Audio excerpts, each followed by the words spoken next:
On this episode, Dr. U-Jin stops by.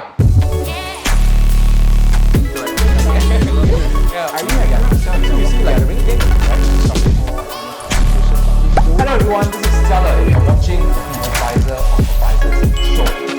Hey everyone, this is Jiale and you're watching episode 013 of the Advisor of Advisors show. And today we have Dr. U-Jin with us. Dr. U-Jin, say hi to everyone. Hi everyone. Yeah. So Dr. U-Jin, it's amazing how we first met, because I first heard of your name via a joint field work. Oh, really? Did I tell you about that? No. Not the previous time we had Kopi, right? Yeah. No. So Dr. U-Jin and I, we had Kopi, but I think I didn't share this part with him. I think I wanted to keep this as a suspense and surprise him during this interview. So I went for a joint field work with my advisor. Okay, and this client happens to be a doctor. Okay. And then I think halfway through the conversation, he was just out of curiosity, he asked me, "Hey, do you happen to know Dr. U-Jin?" Then I'm like, "Who's Dr. U-Jin?" Like, he's a advisor for doctors. Okay. Right? He is a doctor and an advisor at the same time. Then I'm like, what? Like, I've been in this business this is my 11th year, but I've not heard of your name yet. But it definitely piqued my interest because this is a very unique profile. Yes. Right? Indeed. So he planted a deep seed on my mind that day. And then the second time I got exposed to your name was where I attended Chris Chan's affluent client closing program. Chan. Okay. Chris Chan, called ACC, right? Yes. Yeah. So big shout out to Chris Chan down here. Yes. And then he mentioned your profile again. Of course, he mentioned a few individuals. Yes. Okay. But he mentioned your profile. Of course, in the ACC program, your name was very apt to be brought up. Okay. Because you're serving more affluent profiles like doctors. And then he mentioned your name, and I'm like, okay, I have to meet Dr. U-Jin. Right? This name came out twice, and I don't think it's coincidental. Okay. So I am I don't believe in coincidences. Yes. I think everything is divine, right? And Absolutely. so I tell Chris to link us up. Yes. And that was when we appeared in the same group chat. Yes. And that was when I met you for Kopi. Yes. Yeah. So that was how we met. Yes, I mean Chris is a dear friend. Yes. And yes, I did guest lecture at. I shared some of my experiences at one of the ACCs which you didn't attend. Yep. It was a different batch. And then when he mentioned, hey, I'm going to connect you with Jiale. Is it okay? I went, Jiale, the legendary Jiale, because like I told you, right, I've been following you for a long time. I mean, in the advisor space, I'm only actually 5+ years, Yes. So the truth is, when I came in, I was trying to learn from the best of the best, and I went through probably all your videos. I went through your YouTube channels, and I was telling my guys, this guy is how we should be doing things. I mean, he has a channel for clients, a channel for advisors. He shares so openly and freely and generously. And that to me, I mean, we like, well, okay, this is what we should do. This is how we should do our business. And we learn from many people. Yes. I learned from many people. Yes. And you were one of them. Thank you. So when Chris said, would you like to connect to Jiale? I went, finally. Finally. Okay. Because I didn't have your number. I didn't know how to reach you. And yeah, through our common mentor, tada, here we are. Here we are. And so it's my turn now. It's our turn now to learn from you. No, we learn from each other. Yeah. Okay, yeah. Because Dr. U-Jin holds 2 licenses. One doctor's license and a practitioner license, advisory practitioner license. Yes. Is that true? That's true. You hold both licenses. So there's no conflict of interest, right? You can hold both licenses. No conflict of interest at all. I mean, some people were wondering, but I'm not practicing actively. How can I keep my medical license? But I can. I keep it through my, in the same way we do CPD points. Yeah. I do my CPD version called Continuing Medical Education. Understand. For my points. I keep my license relevant so that I can practice if I need to. Understand. Like in the recent SARS, not SARS, SARS was before you were born maybe. The recent COVID, recent COVID, right? There was a call for volunteers. So I actually could go back to Expo to actually become a doctor again. And also partly because sometimes my daughters, right, will say, I'm not sure what my daddy does. I was like angry, So I went back during COVID, donned my protection gear and wrote myself, Dr. U-Jin, took a photo, sent it to them. this is what I remember. Your daddy is actually a doctor. This is your route, eh?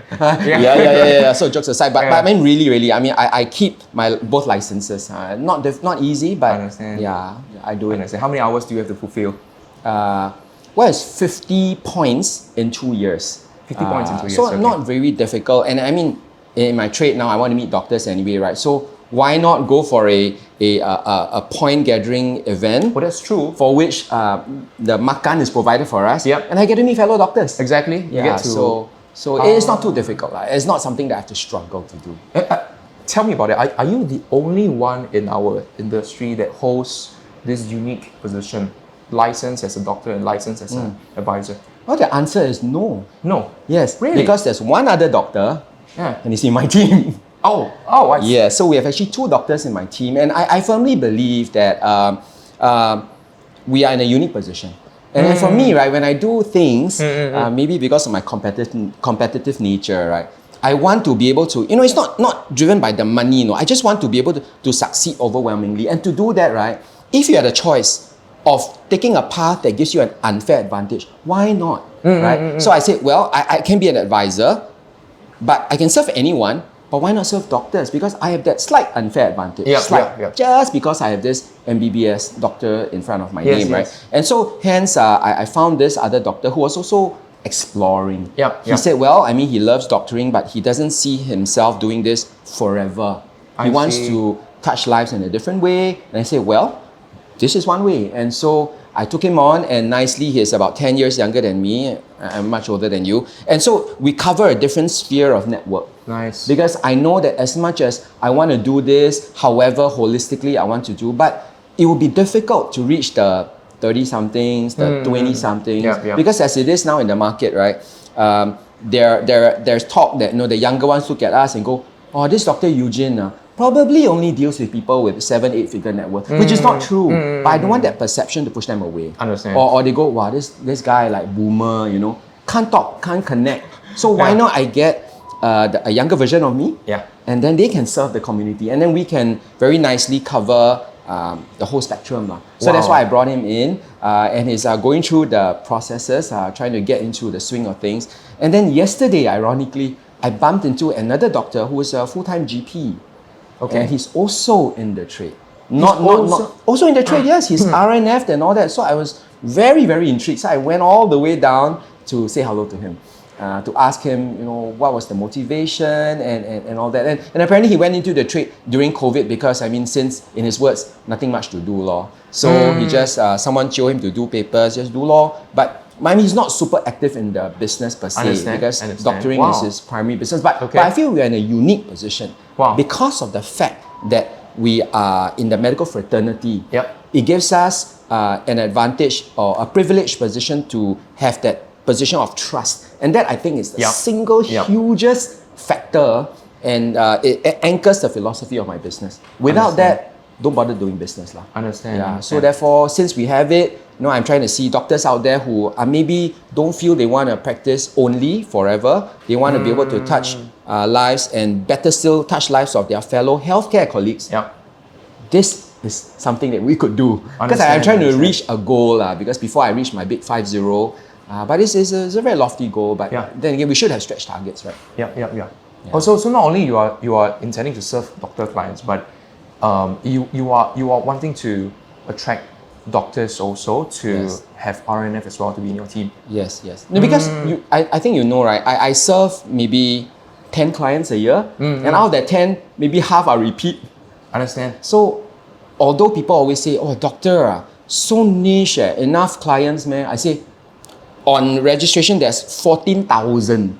If I serve 5 new a year, I need to live to 1,000 years old and still cannot finish. Yeah, so I can bring people in, but I need to have a few doctors to cover that age spectrum so that we can, try our best. And it's not just doctors, there's doctors, there's dentists, the paramedical health, nurses. That pyramid is huge. And I feel that my fellow colleagues that spend all this time serving patients, right, saving lives, they see death and disability every day, but the irony of ironies, their needs are not met.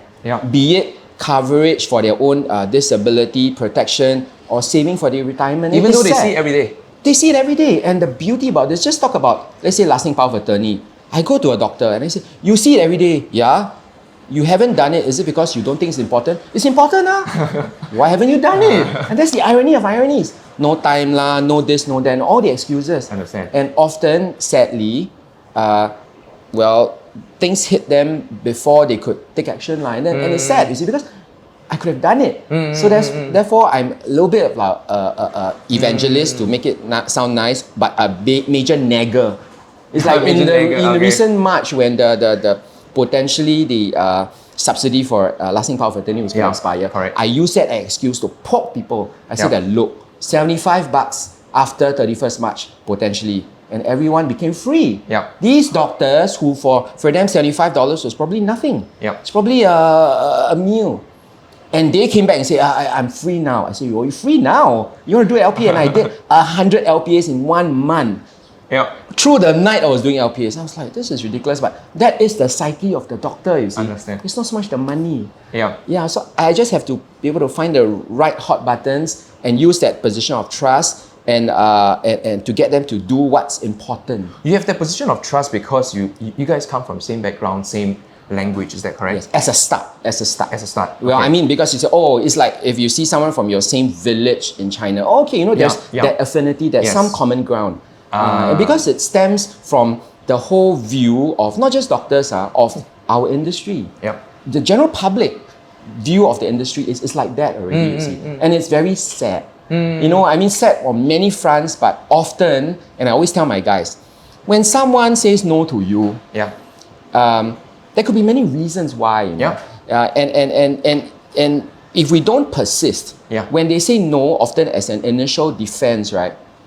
And if I believe that a typical client, 8 out of 10 of them have unmet needs. But they are saying no as a defense because they don't want to be sold to. I understand. So if you let him say no and you don't find out what's the real objection, real objective or real reason for the objection, he loses because his needs are not met. Correct. You lose, everybody loses. Yes. Yeah, so therefore, how do we bridge that? Stop the client from saying no right at the front, you see. So we have to use trust and various methods to get them comfortable and to trust us so that we can deal with the matters at hand, for which there are many. Now, how many clients I've seen, I go, wow, why are you doing this? And I ask them questions and they cannot answer. They say, why didn't you do it earlier? No time, no this, no that. Even doctors themselves. Even doctors see all of these things every day. Absolutely. And to me, it's like sad. But again, we cannot save everyone because there are people who want to be helped. They're really looking for help. There are people who are not sure. And then there are people who think they're smarter than everyone, right? So we help those that want to be helped, because I was telling people that I talk to, right, the feeling of the satisfaction is real, If you're not led by just monetary gains, you sincerely and you must, in your heart, feel that you want to help because there's a need to be solved, right? And the gratitude that comes back, it's something I feel like money cannot buy. I mean, I don't want to sound frivolous about it, but it's real, It's real. And the best thing is, the money comes after that. Be it fulfillment from the product they purchase or the referrals they they send to you. And that, I think, gives us longevity, and that gets me out of bed every morning saying, I want to do this. It's not 1st January or reset clock or MDRT over again. It's not that. It's not that. Those are just like byproducts, right? Almost, it's byproducts. Yes, you're right. So that trust thing is something that we need to guard. Our trust comes with our reputation. So no quick gains because you think people may not know, they may not find out because you make a quick sale, but they'll find out. So our reputation is everything. That gives that sustainable trust, and that gives us sustainable business. So you don't have to hide around the corner every time hoping that the client doesn't find out. When you get a phone call, it's like, hey, how come you sell me that lemon? No need. As long as we do it to the way we do it truly for the best interest of the client, then we don't have to be afraid. Then we don't have to be afraid. So that's how in this short 5 years we have done our business, or we tried to do our business. Understand. And trust is important. Trust is the center of everything. Okay. Yeah. Okay, we're gonna get to that part, all right? We're gonna get to the part on how to, gain trust from doctors. Yeah. Okay. Or what are the pain points of doctors? How do we Yeah. approach and serve doctors? All right. Okay, If okay. let's say that anyone in the audience that would like to serve doctors, right? I think you are in the best position to help us, right? Okay. To educate and guide us on that. Okay. And yeah, for the benefit of keeping this podcast neutral, we're not going to mention any company names, Absolutely. etc. So everyone can enjoy watching this podcast. I have not introduced you, so I'm going to introduce you right now. Just a very short one, right? Okay. So let people to know your background, and also later on, we'll be moving on to your backstory. Okay. Yes. Your backstory, which is very, I'm sure very many important. people wonder. Yes. Why would a doctor even want to be a financial consultant? That was my biggest burning question when I sat down with you for Kopi that day. Yeah. Yeah. Interestingly, everyone has that in the back of their mind. But imagine the thought in my mother's mind. I was the first medical graduate of the entire family. Yeah. I was going to be a hotshot surgeon. Yep. And for the first 5 years, I was training to be a surgeon. Yep. And she was very proud. My mom's, is very proud. Oh, my son, doctor, surgeon to be. Yeah. And then guess what? I went overseas. So after 5 years of practice, and that was coincided with, like I said, SARS, right, 2002, Yeah. for which many of you maybe not born yet or still in school. But that was a tough period. It was tougher than COVID. Healthcare people actually died. Yeah. So it was, I was in the front line, and at that point of time, my wife then got posted overseas. She was in foreign affairs. So she said, "Hey dear, we just got married," and got posted to Bangkok. I said, "How?" I said, "Let's go." So I actually took time off with my wife. To my mom's shock, it's like, "You're gonna stop?" I said, "It's just a short while. I'm just gonna follow my wife." And we did national service, right? And in that time, it was my first taste of entrepreneurship. I ran businesses. I ran a cafe. I did medical tourism from Singapore to Thailand. So when was that? Like the first 5 year block you were practicing, right? Yes, 98 to 2002 I was practicing. Okay. 2003 to 2007 I was actually in Thailand. Yeah. Yeah. And So then that was I when you became an entrepreneur. yeah, so I in a way I kind of earned my entrepreneur stripe lah. Or they call me a 3-star general. The first star was the doctor, and then the entrepreneur was the second one, forming when I was in Thailand. So I did a lot of stuff and I had a lot of media exposure. I kind of got my feet wet lah in the business of entrepreneurship. So after that was done, and because I sent so many patients over there, one of the LASIK centers there bought out my remaining medical bond. So wait, you were there. You set up a business of medical concierge, is that correct? That's right, bringing Singaporeans to Thailand. Bringing Singaporeans to Thailand. Yes, to Right. do LASIK surgery, cosmetic surgery, and things like that. I mean, at that point of time, really the technology was so good, and I saw wow, the LASIK center was fantastic, and we were all short-sighted, right? So I told my wife, LASIK center was fantastic. You go. I signed you up. Then she came out and her eyesight was good. So then I went. So how come when people are coming into Singapore for medical services, but then you are bringing Singaporeans to Bangkok for such services? So at that point of time, a certain slew of services, more aesthetics and LASIK, those that are non-Medisafe claimable. The truth is that not just the Thai hospitality, but their technology and their training was really, really there. They had machines at that point of time that we didn't even have. The doctors spoke American English, British English, really, really fantastic. Great hospitality, and prices half or less. Okay. So it was a no-brainer for me. So anyway, I did that business because it was good, but I had to come back. So that was my second 5 years. And then my third 5 years, I continued doing business in Singapore because my kids were young. Yeah. And at one point of time, 5 different businesses. I had an MRI center, a radiology center I set up and ran with my friends. I had a sports performance clinic. I had a children's indoor playground. Yep. I actually bought a playground because my kids were young. And to complement that, I had a bouncy castle business. Yep. And another some kind of eye research company. So for 5 years, we were doing business, both me and my wife, juggling all that with the kids. And to me, it was a very valuable period of time because we got to see our kids grow up. So that was 2009. No, right, so after you came back. yeah, already. 2009 all the way to 2013. Yep. So at that point of time, then I got headhunted to join the bank. So my third star came. Yep. Yeah, and I was lucky. I joined a small regional bank. Because of that, I had access to the chairman, and we forged the business of serving doctors. Yep. And that's my claim to fame, where I'm the guy who finds money for doctors to buy their multi-million-dollar medical clinics. Yeah, and in fact, I was the Dr U-Jin $0 take the key because we finance 100%. You are buying a 5 million clinic, you get 5 million. So for 5 years I did that, and I guess I built my reputation solidly. And you told me that the banking industry doesn't allow that prior to you coming in, No, right? in fact, the bank generally at the point of time treated a doctor no different from any other businessman. Yep. And I knew, doctors are egotistical people, right? So you tell them, oh, because you're a doctor, you get 100%. And that's different, you see. And they may say, oh, for this $10 million purchase, I only need 5 million. I have $5 million cash. And I say, aha, I could make your 5 million work harder. So I was a private banker for doctors. I did loans, and I even raised funds for early stage companies. So that was a very interesting 5 years for me, which ended that 2 decades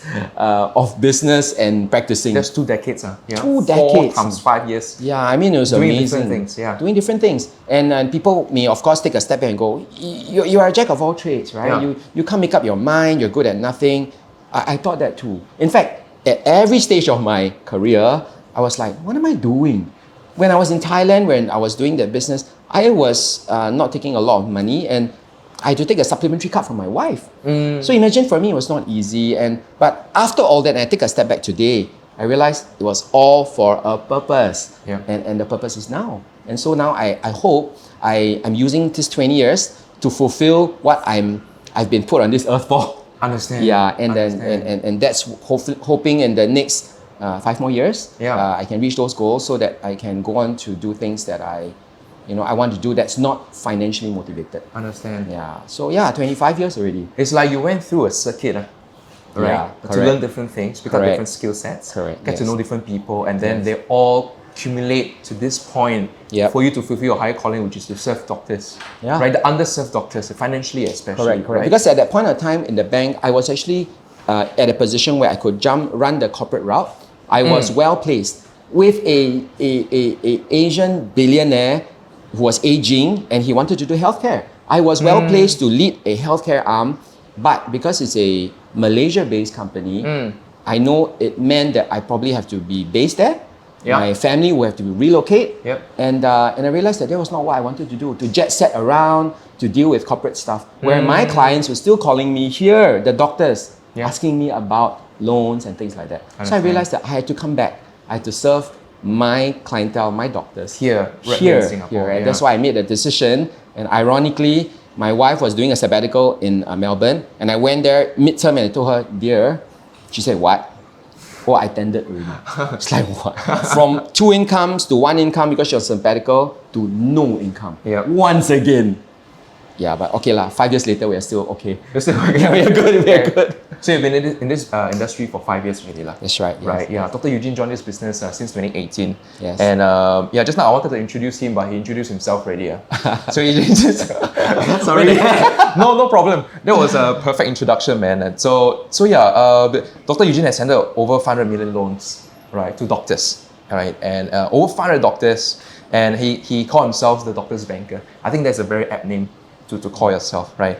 And so he leads a team of advisors right now. There are about 18 advisors, right? And so this team is very uniquely positioned to serve doctors and medical professionals. Is that correct? That's right. Yes. Yeah. Yes. And like what you hear earlier on, there are 2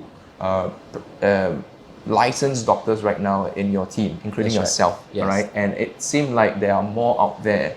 Yes. Seems like there are more out there. Yes. Right. And as of this year, right, Dr. U-Jin has achieved 2 MDRTs and 2 TOTs, and more than half of his team are MDRT qualifiers and above. And I think this is some amazing track record in such a short span of time. 5 years, you built your.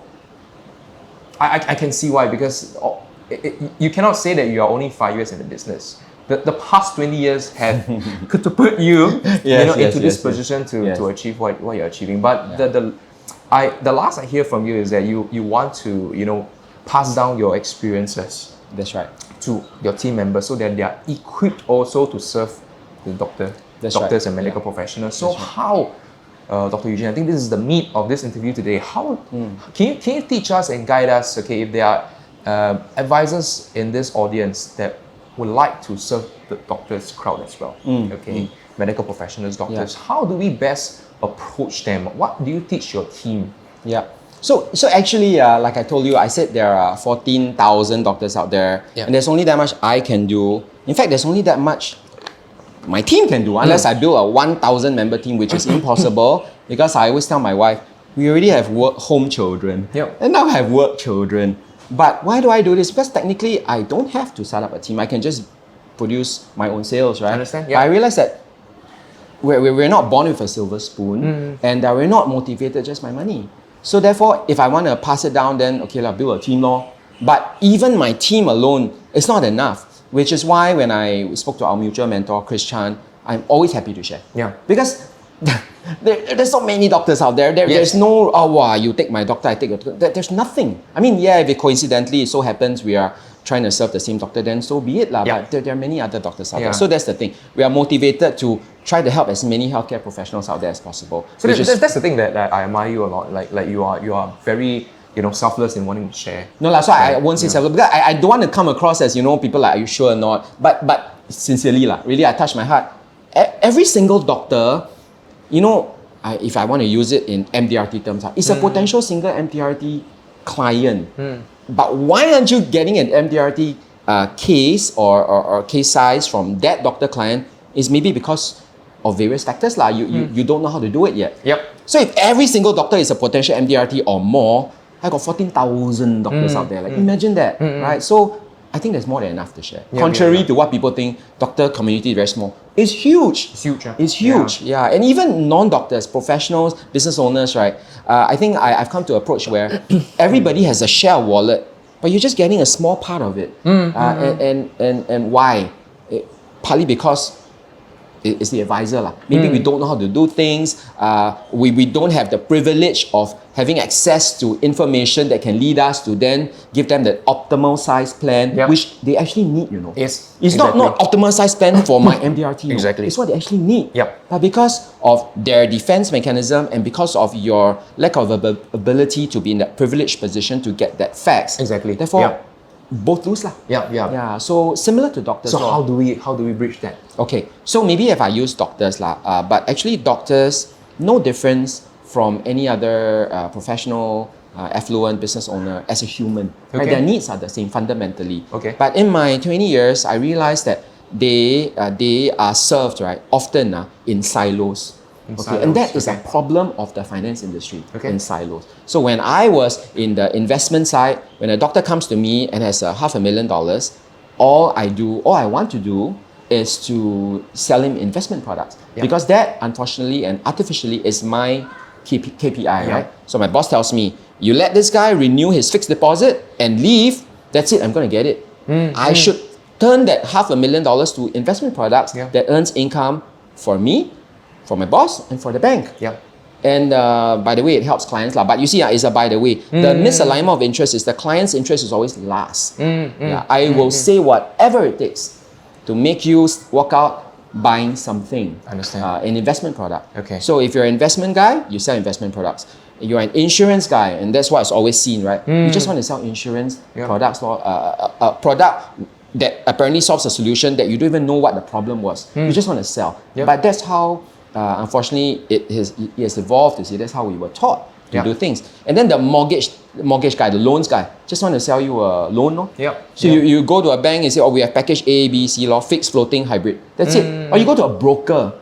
The broker only makes money when you change banks, even though the truth is, it may be better for you to stay in the same bank to reprice and things like that. But the broker is not going to tell you that because he does 3 days of work and he tells you, you stay at the same bank and he earns nothing. So the financial motivation makes you misaligned and everyone's in silo. Even if I was a mortgage guy, I gave you a $10 million loan and I looked at you and I know you have a wife staying at home with 3 kids. I know 10 million loan is a big burden on your head.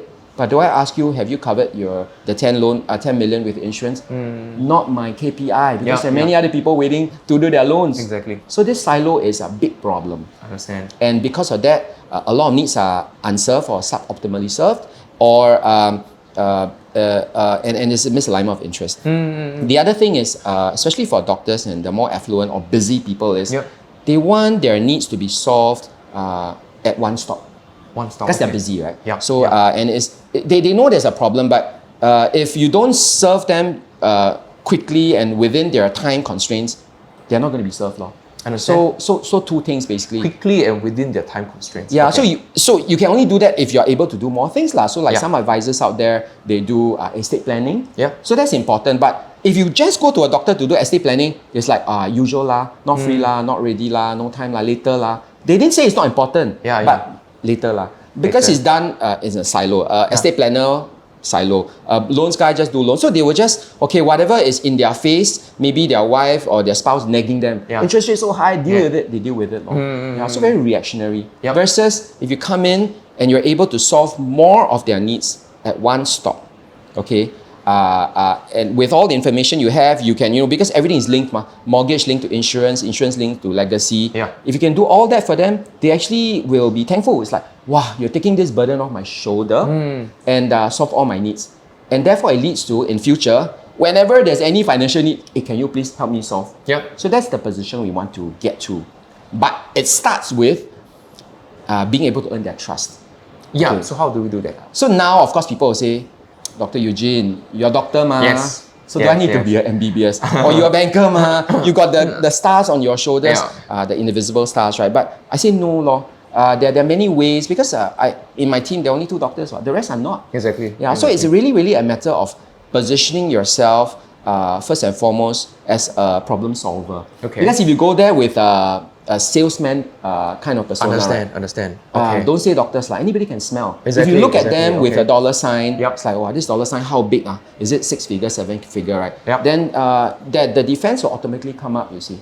So we, go in to solve problems first. Yep. Okay, so that's the first premise, right? To solve problems first. But first you need to have the ability to solve problems. So let's say some of the advisors out there who are more inclined to estate planning, right? Yep. So go equip yourself with those kind of skills so that you can position yourself as a problem solver for estate planning. Some people may say, got people want to solve estate planning problems, man? Have. I actually had a doctor come to me, 5 years never talk. Suddenly I said, hey, I do will. He said, you do will? And she was very anxious about it because she was going for a trip to a country that is a bit dangerous for missions. I see. And they needed to do it urgently and they didn't know who to approach. But then, because of that, I was there. I told them, meet me on Monday, 7 p.m. and show me everything. And they showed me everything. And that led to conversations that led me to be able to solve the other problems. So having that ability, if you're inclined to solve doctors' problems outside insurance as the first conversation, I think is very important. And unfortunately, like it or not, if you just go in with insurance agent persona, I see. it's going to be extremely difficult because first and foremost of the impression of our finance industry, and second of all because doctors, right, everybody knows, right, time starved and wallet very full, right? So therefore, good target, like a very right target to go and attack. They've over prospected. They are over prospected. But unfortunately, underserved. And the more they're prospected, the more they say no. And my standard my standard answer when you say, oh, I'm from a company, I'll say, really? Oh, my sister's also from that company. I do it to shut out the advisor, but I actually have needs. But I'm afraid to be oversold or missold. So I just say no. And that, unfortunately, is to my own detriment. Yes. Yeah. So how do we then approach them without coming across as a salesman and unfortunately, insurance salesman first and foremost? Yeah. So that's something that we struggle with. We have to find different ways. That's why we find different ways by understanding what are the needs of that target market, doctors in this case. What else do they need? Besides insurance, they need insurance, but what else do they need? And we try to find ways to solve their problems. Burning problems, and then with that, relate it back to financial planning. So, in a nutshell, for doctors, very time scarce and trust also very sparingly given. How do we then go there? Solve their problems first, and come across sincerely. And of course, you must believe it. You don't just say, "Oh, I do this for you first," but actually, in your mind, back of your mind, you're always thinking, what insurance can I sell? People can see it. Yeah, exactly. So I must literally brainwash people and say, stop it. Stop it. No first appointment close, no this, no that. Put all that at the door. Sincerely come and solve their problems first. The sale, if there's one, may come later. it may be a month later, it may be a year later. Yep. With that patience and persistence, right, you will be amply rewarded. Yep. Yep. I believe sincerely, and people who want to do this trade, helping professionals like doctors, right? I think this must be the way to go. If you go for a quick sale, you may get it, Yep. but that's all you'll get. A little piece of the pie, small piece of the pie, and that's it. Is that what you really want? Right? Yeah. So that's a bit of my philosophy, how we do business. So if I can summarize, you say that, okay, maybe we don't,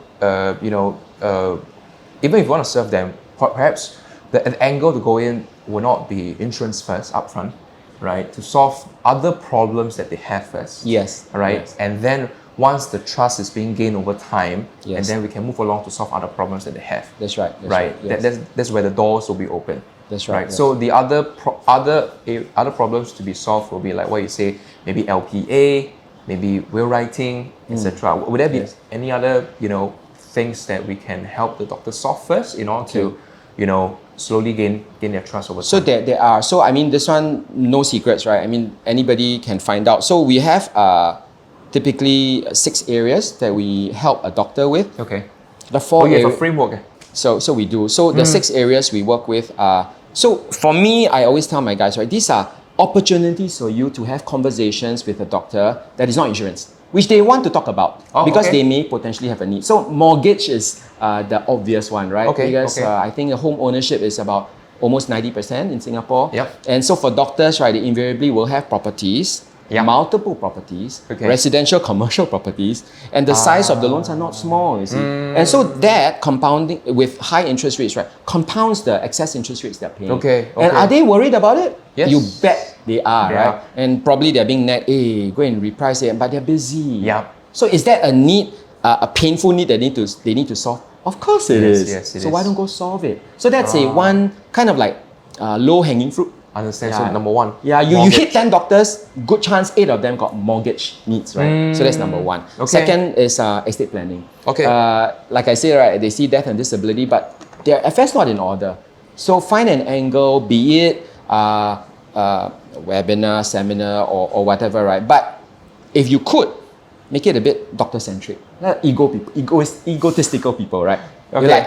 like, estate planning for doctors. It's like, different man? Same actually, but they are maybe more inclined. Understand. Yeah, whereas if you ask them to go and to a general estate planning thing, they may go, not free, kind of thing. Understand. So estate planning is the second big one, not just lasting power of attorney or will or trust, even things like CPF nominations and insurance nominations, things like that. Understand. Okay. I can tell you most of them have not got their affairs in order. So why not go solve that problem for them? Because you don't qualify for your client. No lie, I think maybe they got their advisor already. Yeah. Every single one of them have multiple advisors. Yes. Every single one. Yes. But their needs are still unsolved. Yeah. So go and approach. Don't qualify to say I don't think he needs lah. Assume everyone needs. Because you never know. You never know. Right. Okay. So estate planning is the second one. Yep. Then the third is if they're like clinic GPs and all that, they will have business needs as well. Be it accounts, tax, corporate secretarial, or business structuring needs. Yeah. Or on the business side, even things like business succession planning. I think that is quite a biggie. Okay, this is a funny thing is, and I see a lot of my colleagues, right? Maybe they were friends through secondary school, JC, and med school. They come out, they train together, and let's say we're 2 specialists. Yeah. And it's like, hey, bro, I think let's set up clinic together. Yeah. And we go out there, Okay. and we set up a specialist clinic, and we are doing well. Yeah. We're earning a lot of money, successful practice. We don't even have a shareholders agreement because we assume we're Superman. We will never pass on, nothing will happen to us. So I go to them and say, Is that hey, what most doctors would most of them. Really? And that's the irony of it. I mean, such apparently intelligent creatures like us, right? I say no, like, actually, not that difficult to be doctor. Okay, like, I shan't say that, but they're intelligent people, right? Yep. But yet, certain things like this, they go, must man? Or, I'll get it done. I was like, shareholders agreement is done before you start a company. So, okay, fine. Shareholders agreement aside. Have you heard of buy-sell agreement? What's that? Things like that. I say, okay, fine. 3 of you earning 2 million each for the company. Your company worth 6 million. One of you pass away. Do you want to be shareholders with the estate? And then the estate no longer produces the 2 million. And then how? And then you say, okay, buy back the shares law. Where are you going to find the money to pay the estate 2 million? It's the concept is not difficult to understand, but it's the first time they've heard it. It's like, whoa, mind blown. Then how? And that is what I want to get them to. Then how kind of situation where you go, you're right, I need to deal with it. Oh. And these are problems which you already realize is closely linked to insurance. Right? Insurance is a solution to a lot of these things, you see. So be it's not just the usual key man, credit protection, buy, sell, deferred compensation for key staff. All these are relevant. Right. So you equip yourself with the know-how and the solution suite to go solve this. Okay. You approach them. Where do you equip yourself with all this know-how? So internal training and external training plays a part. Understand. But then gathering of theoretical knowledge is just one small part. Because trust me, you and me and many of our friends, right, they go and acquire this course and that course, right? But no, they don't practice. Either because they tell themselves, oh, I'm not ready, I need to acquire more. Understand. I say, sorry, pardon my language, but BS. You don't need that much. You need just to know a little bit more than the client rather than be a professor of the topic. Because if you cannot apply or you cannot handle basic objections right in front of you, right, it's useless. Like for example, I have advisors who, let's say we're estate planning equipped. We know a will is important. You ask the client say, will, no need lah. I told my children already. I have 3 properties, my 3 kids, I told them already who's going to get what. And if you're as an advisor, you go, oh, okay lor. That's it. Your moment is gone. But you know for a fact that it's not true. So there's no point gathering too much theory if you don't apply. To apply, you need to, let's say, attend courses that teach you how to apply. You need to have the mentor to go with you, to go and show you how to apply. And then you need to have prospecting activities to bring you that target market so that you can apply. Otherwise, it's all theory. So don't go gather theory for the sake of gathering theory. You need to be able to apply. And you don't have to do a lot of things or all things. Just based on your ability or your capacity, do what you think you can find prospects for and go and master it and go and apply and practice and rinse, repeat. Okay. So this whole business succession and business services thing, or even things like corporate insurance or things like retail insurance, all these are low-hanging fruits for you to have that conversation. Because you go to 10 GPs, maybe 2 of them have to renew their annual clinic insurance. Just go be there lah. But for that, you will of course need to be equipped with the appropriate papers for general insurance and have the ability to sell general insurance lah. But if that's the direction you want to go, then you could choose that as well. Because that's a need that may or may not be directly life insurance that you want to sell, but it can lead there. Understand. So that is the third one. And then of course there's one more specific one we do. It's more cyber security related for clinics. So it's very, very niche, but we found that with the GPs doing more, they're more susceptible to cyber attacks. So this is an area that we thought, hey, maybe we explore. So the whole idea is, be it helping doctors or helping other professional trades, you must try to intimately know the needs of the clients. Understand. So that you can go find solutions. And the needs are non-insurance. But invariably, it will lead back. So So that's the 4th one, is it? That's the 4th one, yes. Cyber insurance. Correct. And then the 5th and 6th is insurance and wealth allocation for which we are RNF But invariably, if you approach with insurance, unless there's already an obvious insurance need, then okay lah. But otherwise, we try not to approach a cold or relatively cold prospect with an insurance proposition. Because invariably, even though he may go, hey, that's what I need, but I'm not going to say no. I don't want to entertain you because I'm fearful that you may try to missell me. So I say, okay, this one I'm going to go find out. Then I go and find out from someone else. I try. I think I will, but I don't. And last one, wealth allocation, money matters, right? It's something which doctors always think about. Because they generate money with their hands. Then they're wondering, what do I do with it? So, but because of the intense mistrust, because they lost money here and there, they just don't do anything. Understand. So to approach them now to say, I got investment product, I think invariably you get a no. Because markets are uncertain, volatile, and they're just not sure. So to them, better keep in the bank. Savings account, safer. And in some ways, they're actually not wrong. Because you offer them 5-8% returns, but with the attendant risk, which they don't need to take. Because they use their hands to make money. They see patients, they do surgeries, and that is their ROI. So actually, you protect them so that they can earn their money and just make sure that their money is not lost. Just be a steward of their money. So we don't have to go crazy for doctors to offer them 10-15%. In fact, invariably, you shoot yourself in the foot. They will say that, no thanks. Yeah, so a bit of the mindset, the psyche of a typical doctor lah. So you're saying, if I hear you correctly, is that doctors' risk profile when it comes to investing, it's not adventurous. So yes and no. So for the 500 doctors I've seen, right, their allocation of wealth is like a dumbbell shape. Oh, okay. Some of them have a lot in get this, POSB savings account. Okay, not even the multipliers and all that, because they're like too much trouble. Because all of these multipliers have a cap, right? Yep. I've seen 5 million Sing dollars in your POSB savings account, earning 0.05%. That's it. Okay. Doesn't your banker call you? Yeah, he calls. I just say no. No time. Fixed deposit maybe last time. Yeah. Need to go to a branch. No time. Not worth it. And that's it. And then the other end of the spectrum, highly risky, unregulated stuff. Okay. Amazing. You know? Let's say in a specialist hospital tea room, then they say, hey, Jiale, wow, I got this investment, 20% per annum return. Really? Share. I share. Then you invest. Yeah. No due diligence. Because U-Jin invested, he got his money back. Understand. Some are Ponzi, some are all that. So it's amazing, but war stories like this, when they win, they share. Yeah. When they lose, they shut up, right? Yeah. So two ends of the spectrum, in the middle, all the 该做的 never do. Things like, there was one period, treasury bills, 4.4%. I was telling them, why aren't you doing? What's that? Risky or not? You know, all the misconceptions and the, hey, I'm an intelligent being, So it's like that lah. It's like that lah. Things like investments that should be doing that maybe with some capital protection. I mean, some of my philosophy. They go, all the objections, but no real basis, because they think they know better. You see. So of course the key to do this is not to make them feel stupid. Yeah.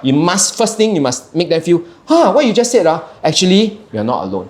9 out of 10 of our colleagues are like that lah. Or this, really? Okay. I'm like protect the ego first. Protect the ego first. But then actually, there's actually another way of seeing things. And then we'll say, the common objections usually like that. Is it one of yours?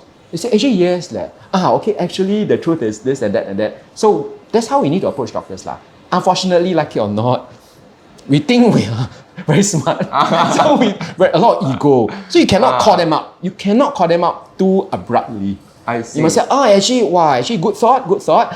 And actually, most of them also think the same way. So you think this phenomenon is pretty common amongst doctors?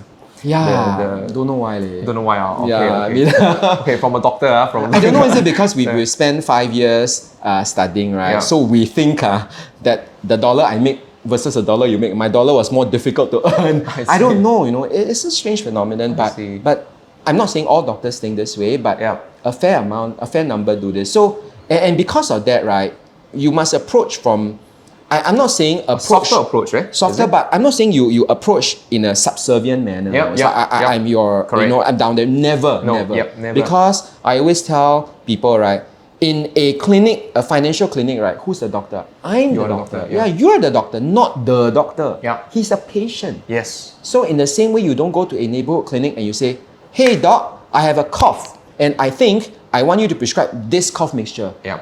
As a doctor, I'll say, you go and buy yourself. Because you can go and buy off the shelf, you can go to a pharmacy. But if you're in a doctor's clinic, your cough has 9 other differential diagnoses. Yeah.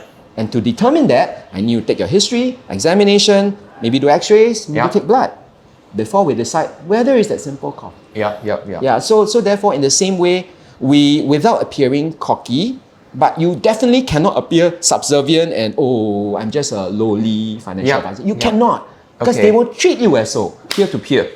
Absolutely. Right. So Not you don't have to cocky, be not super subservient. high. You don't have to, I know more than you. No.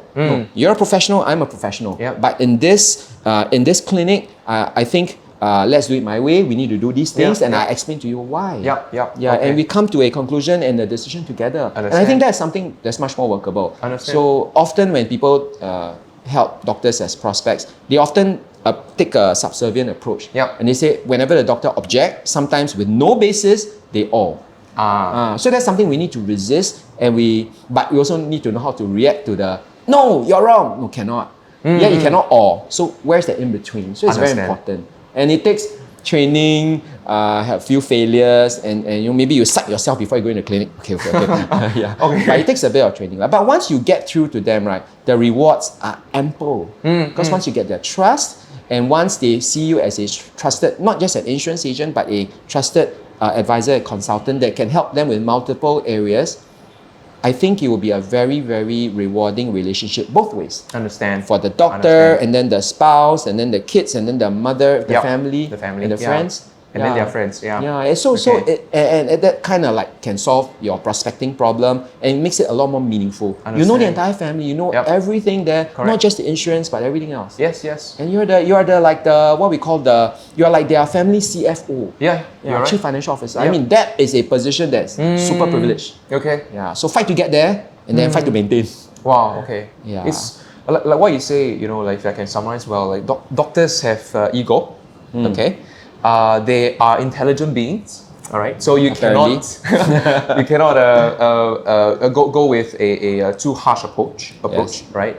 Not too harsh, but not too subservient as well. Yes. And because they are busy, but they have cash, they generate their ROI using their hands. Yes. They have a lot of cash, but Yes. they are busy, and they seek convenience, right? They Yes. seek convenience because Correct. of their schedules. Yes. So if you can go in, you know, being a one-stop shop, you know, after you've gained their trust over time, Yep. that'll be best. Absolutely. Alright? And like what you say, Absolutely. you can go in via the angle of maybe business succession, clinical, business needs, right? Yes. Or mortgage needs first. Mortgage needs. Yeah. Estate planning needs. wills, trust, even as simple as CPF nomination. Absolutely. Just yes. to open, you know, have a foot in, open a door, and then to demonstrate, you know, that you are there to solve problems, not there to sell them.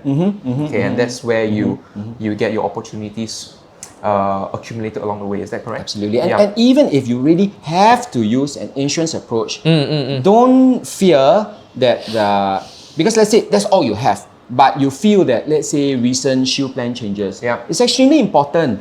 Don't assume that the doctor knows, because trust me, they don't. And they are also wondering. And what is the impact to them? The impact is to them personally as a potential patient that needs to use the shield plan, but also their patients. And they are afraid that patients come to ask them, hey doc, the shield plan changed, how does it affect my treatment? So you think these doctors don't want to be educated? They do. But how do you adopt a stance that I'm not here to sell you, right?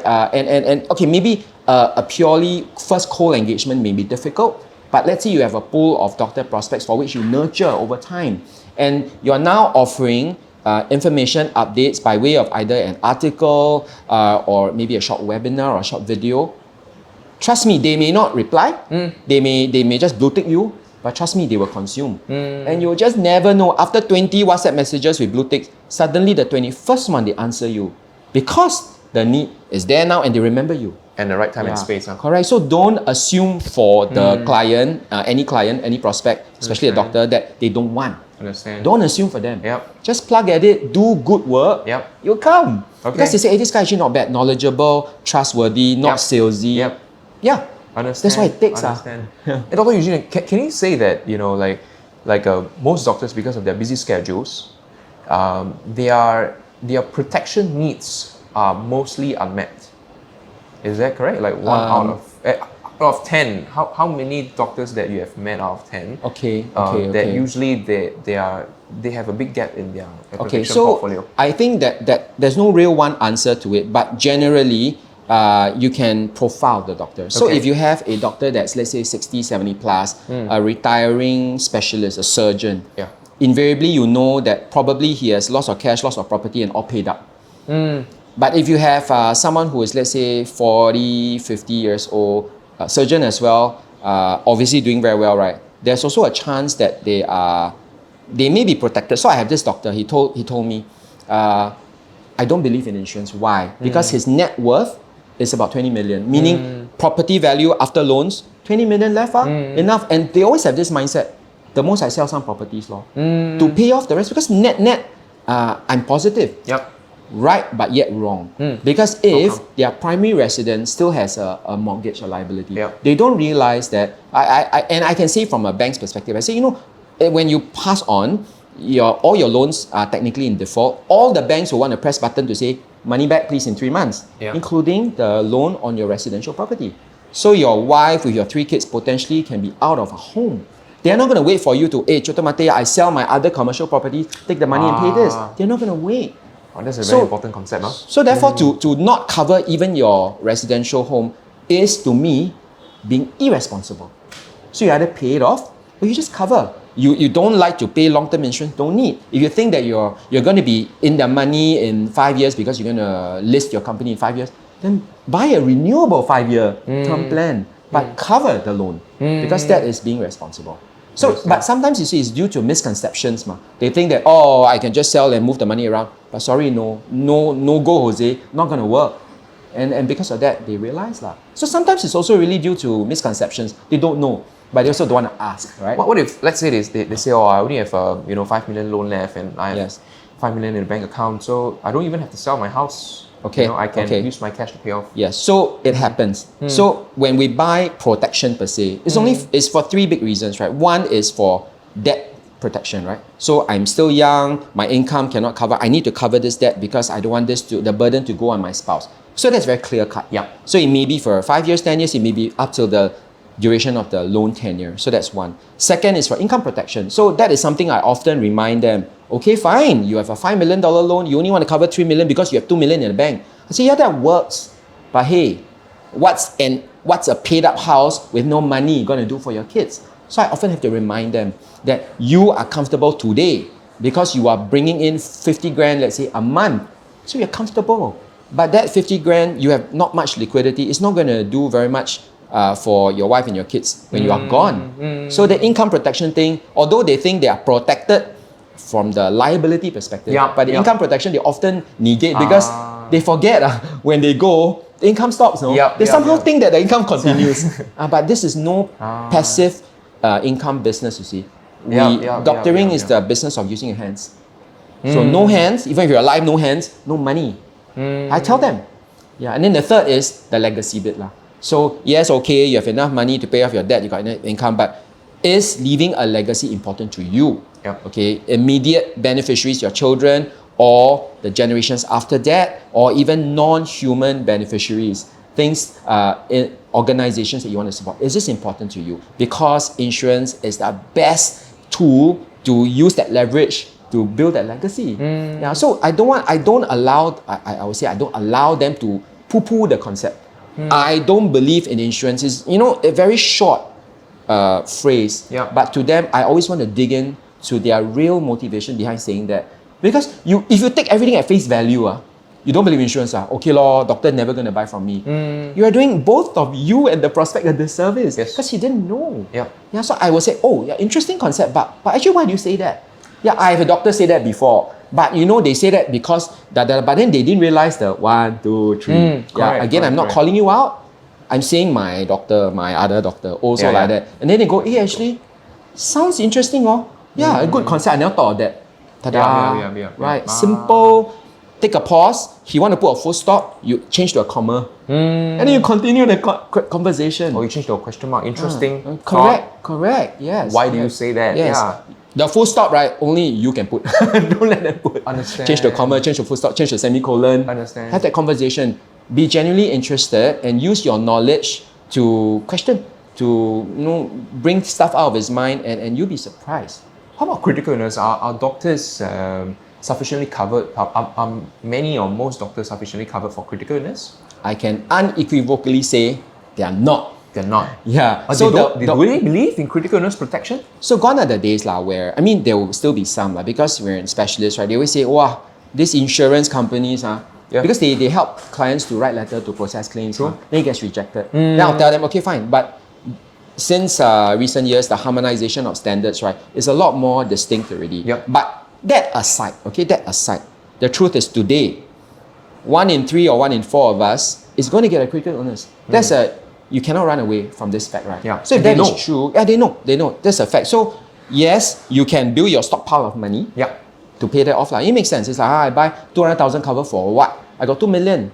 So not wrong. But the truth is, for you maybe, but what about your next generation? So the truth is, they say, I already have critical illness, and a lot of them may have, but because we stopped buying, for my age, right? We stopped buying insurance maybe 10 years ago. So there's no early critical illness. So that for me, for doctors especially, is a very easy point to say, okay, you got $1 million in critical illness, but you know today, right, high chances we will diagnose the critical illness early. So don't tell me you're going to get the diagnosis and wait till it becomes advanced to claim. No, right? It's of course not lah. So therefore, this 1 million, you can as good as forget it lah. Oh, Dr. U-Jin, now that you are here, I want to clarify because we have been taught by our leaders and insurance companies, but is it true that in our time and age right now, we get diagnosed early critical illnesses than advanced ones? Yes, it is true. Okay. Yes, absolutely true. Not just because of the technology, but also because our government, our Ministry of Health, right, we are geared towards more prevention or early detection because the overall cost of treating someone with early is way less than the advanced. Way less. So they put a lot of money, they front load the campaigns, get us screened, things like getting your colonoscope early and regularly, things like that will pick up early stage colon cancer that maybe just take out the polyp versus the advanced stage where you whack out your whole colon and you know the disability and all that comes with it. So it's gonna happen. So I'll tell doctors, your late stage critical illness, as good as not going to claim long. Then what's the point? Then they say, then how? I'm so old already. So that's the thing. So a lot of them still believe, okay, I still want to do it. But the beauty about insurance plans nowadays, I tell them is, last time pay till you die now can pay limited pay. Per year high, but overall 10 years still affordable. Not just for you, for your children. That's why you should do it now. They are the 1 in 4 for us, maybe 1 in 2 for them next time. Right? If the odds are so good that they're going to get it, why don't buy? And if you buy now, it's cheap. Buy for your 1-year-old, pay over 10 years, and bam, that's it. And use your multipliers or whatever you have. So it's good bang for buck, it's good leverage. Use it. So that's why we educate them, debunk their misconceptions. Critical illness, don't poo-poo it, please. It's gonna come. So cover it. So cover doctors' critical illness. Cover it, but you know, so cover their kids. Again, don't assume that they don't believe. Or don't assume that they have. Don't assume anything. Don't assume anything. Understand. We're running out of time. So many questions I want to ask. You see, you ask me in 1 hour is enough. It's not enough, but I really just want to ask you one last question, which is, what is your take on ADLs? You know, in the market, there's 1 ADL, 2 ADLs, 3 ADLs. What is your take on, you know, when a disability strikes? Is it common to find 1 ADL situations, or typically when you are struck with something, it is 2 and above? What's your take on that? Okay, so the truth is, I haven't worked in the hospital side. I haven't worked in this sector. That it really depends on which department you work in. If I work in the stroke department, right? 3 ADLs and above common, no. Because once you get a massive stroke, bam, you can't do anything, right? But the truth is today, is a bit of a cost-benefit analysis, which is also difficult. You can't really predict whether you are more likely to get 1 or 2 or 3, not based on gender, not based on occupation, not based on anything. So kind of difficult. So it's a bit of a, for me, if you want to cover 1 ADL, because with our advancement in our lifestyle, I think it's quite difficult for us to not have help. And with help comes cost, right? So therefore, I think 1 ADL is what I always tell my guys. I tell my clients, right? Don't go and say, no I buy the 3 ADL can already. Because I don't think you'll wait until you get there before you go and seek for help. So once you cannot do 1 of ADLs, right, you may already want to have help, be it a domestic helper or things like that. So it's a bit of a cost-benefit analysis, a bit of crystal ball as well. Based on personal experience of which one I see more, I can say, sorry, I don't have that much experience. Understand. Because I left clinical 20 years ago. Understand. And you cover your doctor clients for disability using disability income products? Yes, we do. So 2 kinds of disability. One is the ADL type of disability. The other one is the actual disability, occupational, which is more relevant to traits that they use their hand more than their mouth, surgeons and all that. Because they don't see, I mean, a surgeon may be, very microscopic surgery. That thing, that 2 pair of hands that bring the $200,000 a month can disappear. Yes. Once you change to use your mouth, maybe only $5,000 a month. So they must see that. As in giving lectures and whatnot? No So lah, if- or if- consultation. Consultation. Yeah, but as an eye surgeon, let's say, what can you say? You still need to use your hands. right? True. Yeah. Surgeons still need to use their hands. Huh? Absolutely, Yeah. yeah. So we must be very on point, and we must remind them so that it must come across as not just I want to sell you things, Yep. but it's think about it. And then when they take a step back, they go, actually, you're right. Yeah. Yeah. Understand. So yeah lah, doctors are like that. We are a bit egotistical. We are time staff. We are very stingy with trust. But once you get the trust, the share of wallet that they have, for which is being suboptimally served out there now, because they are served in silos and interests not aligned, align that interest. Understand. Give them as much as you can. One stop, earn their trust, do things to solve problems that may not have immediate financial benefits Yep. because you believe, and you must believe that the rewards will be plentiful and Understand. it will be sustainable. Understand. Yeah, so that is that mantra you must believe. Thank if you, you don't thank believe, you. then don't do doctors. Yeah. Somehow you summarized the podcast for me. Yeah, I did I that. was like, I wanted to do a summary, but you just Wow. at this right time, because it's an hour plus, really summarized it for me. Sorry, so I did your thank job. You so much. Sorry. You summarized it better than anyone else can because you come from a place of a doctor. So Yeah. thank you so much. Thanks again, for having Dr. me. U-Jin. I mean, Thank such you, a thank you. privilege, to meet you. the Jiale. Hey, don't say that. Yeah, privileged to meet a doctor and a financial consultant. So yeah, really thankful for Happy your to time. share more, happy to contribute. But Yes. but we all agree that this session alone is not enough. Like there's so much more that we need to learn and extract out of Dr. U-Jin, right? Like so, we'll see time and space if we have opportunities again. Absolutely. Yeah, thank you. Thank you so much. All right, Thank you. See you. Thanks everyone. Thank you. Thank See you. you.